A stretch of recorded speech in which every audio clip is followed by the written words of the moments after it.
Chapter 12, Biographical. Queequeg was a native of Rokovoko, an island far away to the south and the west. It is not down in any map. True places never are.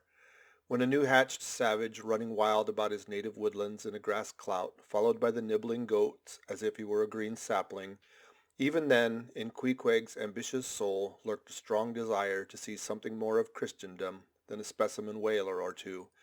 His father was a high chief, a king, his uncle a high priest, and on the maternal side he boasted aunts who were the wives of unconquerable warriors. There was excellent blood in his veins, royal stuff, though sadly vitiated, I fear, by the cannibal propensity he nourished in his untutored youth. A Sag Harbor ship visited his father's bay, and Queequeg sought a passage to Christian lands, but the ship, having her full complement of seamen, spurned his suit, and not all the king his father's influence could prevail. But Queequeg vowed a vow.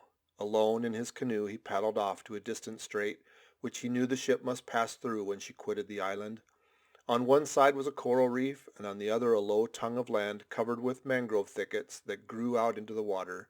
Hiding his canoe still afloat among the thicket, with its prow seaward, he sat down in the stern, paddled low in hand, and when the ship was gliding by, like a flash he darted out, gained her side, and with one backward dash of his foot capsized and sank his canoe, climbed up the chains, and throwing himself at full length upon the deck, grappled a ring-bolt there, and swore not to let it go, though hacked in pieces.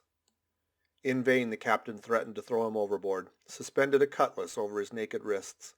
Queequeg was the son of a king, and Queequeg budged not.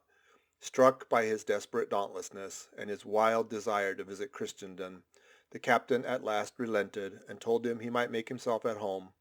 But this fine young savage, this sea prince of Wales, never saw the captain's cabin. They put him down among the sailors and made a whaleman of him. But like Tsar Peter content to toil in the shipyards of foreign cities, Queequeg disdained no seeming ignominy, if thereby he might happily gain the power of enlightening his untutored countrymen. For at bottom, so he told me, he was actuated by a profound desire to learn among the Christians the arts whereby to make his people happier than they were, and more than that, still better than they were. But alas, the practices of whalemen soon convinced him that even Christians could be both miserable and wicked, infinitely more so than all his father's heathens. Arrived at last in old Sag Harbor, and seeing what the sailors did there, and then going on to Nantucket, and seeing how they spent their wages in that place also, poor Queequeg gave it up for lost. Thought he, it's a wicked world in all meridians, I'll die a pagan. And thus, an old idolater at heart, he yet lived among these Christians, wore their clothes, and tried to talk their gibberish, hence the queer ways about him, though now some time from home.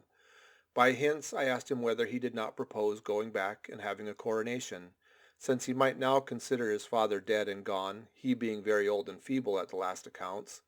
He answered no, not yet, and added that he was fearful Christianity, or rather Christians, had unfitted him for ascending the pure and undefiled throne of 30 pagan kings before him.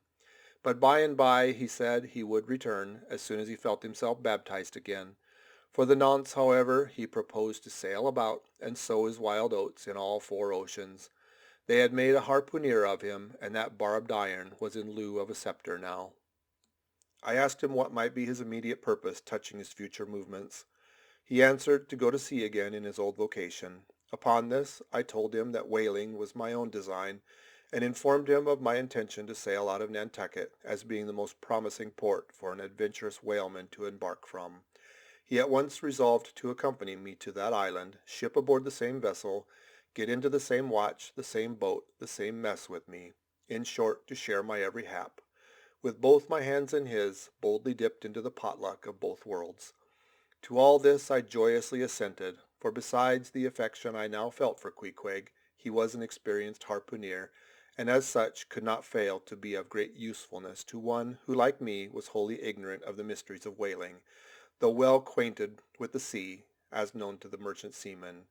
His story being ended with his pipe's last dying puff, Queequeg embraced me, pressed his forehead against mine, and blowing out the light, we rolled over from each other this way and that, and very soon were sleeping. End of chapter 12.